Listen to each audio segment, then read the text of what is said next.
尋味百年橋韻，傳承粵菜文化。今日我哋台山啦，好多著名嘅食家喺度進行一次大比武。咁而家各位大師咧就喺度紛紛展示佢哋嘅廚藝。我過去睇下有咩可以撻嚟食先。呢次廚藝大賽對於我嚟講，簡直係一場視覺上嘅享受。正所謂色香味，而色係排喺第一位。咁大家出去食飯咧，當啲菜品送上台嘅時候，肯定第一眼睇下個賣相靚唔靚仔先，就好似個相睇一樣。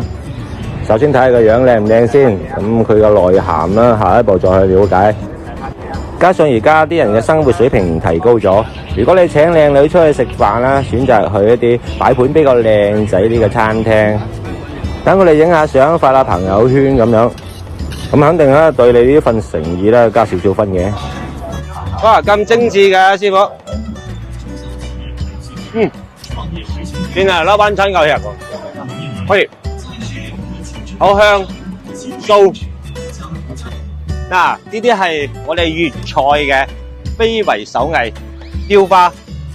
啊，點解我咁中意呢啲雕花咧？因為我爸爸啦，舊時候都係一個廚師嚟嘅，佢雕龍雕鳳啦都非常之靚。大老師你好，你好，倫哥，你好。啊，呢啲雕花都係你雕㗎？啲學生雕嘅，指導啲學生雕，係啊。好犀利喎！呢啲學生係高級班2年級。以前咧係讀過我哋學校嘅中職班2年，高級班2年。準備出去實習。即係實習已經有咁嘅手藝喎。係啊。因為佢呢個專業係高級班嘅專業食品雕刻，係有呢個專業。咁咧，我哋每個星期咧都會有7節上㗎。